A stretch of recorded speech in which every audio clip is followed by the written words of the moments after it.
All right, today we're diving deep into the work of Dr. Michael Lukens. Now, his ideas are meant to be a kind of cold shower wake-up call for how we see ourselves. So get ready, because we're about to explore some really counterintuitive, often paradoxical, ideas about the physics of what goes on inside your head. Okay, let's get into it. So here's the plan. We're going to start by asking if that story playing in our heads is actually the real deal. Then, we're going to question who's really in charge. You know, who's driving this thing? After that, we'll uncover the true engine behind our actions, rethink our whole relationship with our feelings, and then, and this is a big one, we're going to completely rewrite the definition of love. It's basically a total deconstruction and reconstruction of, well, you. So, let's kick things off with something we all know really well. That little voice in our head. You know, the one that's constantly narrating our life story. But here's the question. Is that story the real thing? And this quote it nails Dr. Lukens' core paradox perfectly. I mean, think about it, right? You can read a mouth-watering description of a steak on a menu, but that's not the same as actually tasting it. That story we tell ourselves about our life, that's the menu. It's not the meal. The experience of listening to the story is a real experience for sure, but it's totally different from the event the story is about. And the amazing thing is, our bodies get it. They know the difference, even when our minds are totally tangled up in the narrative. So that brings us to a really fascinating and honestly kind of unsettling question.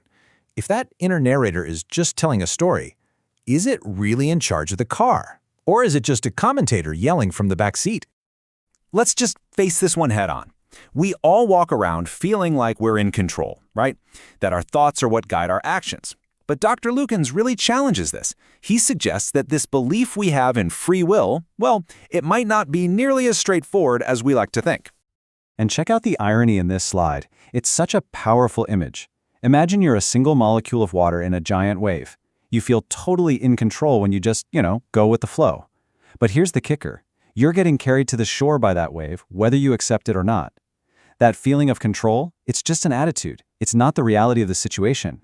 We're all being carried along by these much bigger forces. So what this means is that the part of us we think of as I, that observer, that thinker, it's not the boss. It's actually a creation of language itself. It's a storyteller giving a play-by-play of the action, but it is not steering the car. It is the ultimate backseat driver. Okay, so if our conscious thinking mind isn't the one driving, then what is? Dr. Lukens points to this fundamental core process, the true engine that powers everything we do, and he calls it emotioning. Emotioning is this deep, often unconscious process that actually generates our will, our intentions, and our actions. Our thoughts, that running commentary we were just talking about, they're more of an effect of this process than the cause. You can think of them like memos being sent up to the CEO's office. They provide information, but they are not the CEO making the decisions. This diagram here gives us a fantastic picture of how this all works.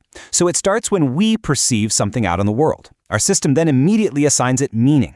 This creates what Dr. Lukens calls ambivalence, which is basically a mix of push and pull forces, and that's what determines our will to action. And then, of course, that action changes our world, we perceive that change, and the whole loop just starts all over again. It's this constant dynamic dance. Okay, so let's bring this all down to earth. How does this theory actually apply to our daily lives, especially when it comes to those so-called negative feelings? This is where it all gets really practical. I mean, we're basically taught to see feelings like shame or fear or anger as problems, right? They feel bad, they're uncomfortable, so we treat them like these enemies that we have to fight off or suppress or just get rid of entirely. But here comes another one of those radical paradoxes. What if shame isn't a sign that you're broken? Dr. Lukens argues it's actually a love-based signal. It's information that's tied to our deepest, most primal need to belong, to be accepted, to be a member in good standing with our tribe. It's not an enemy, it's a messenger, and it's coming from a part of you that just desperately craves connection. So here's the big takeaway.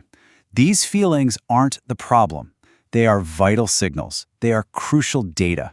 So instead of trying to crush them, we can actually learn to listen to them.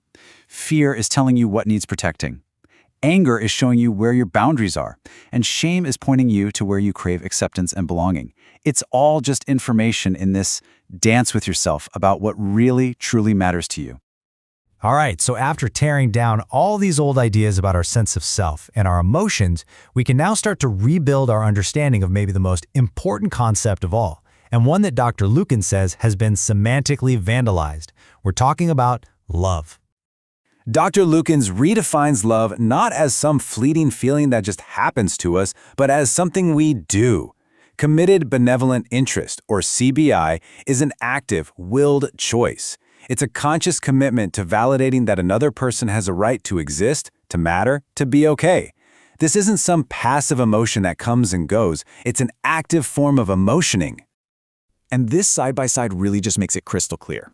On the one hand, you've got conventional love, which we treat as this passive feeling, right? It's unpredictable, it's conditional, it's something you fall in and out of.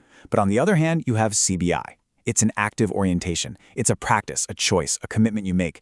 It's not about how you feel about someone in any given moment. It's about the active interest you commit to them, day in and day out. And that leaves us with one last, pretty provocative question to chew on. If love isn't just a feeling, but an active commitment, a practice of validation, then what does your love actually look like in action? What are you doing?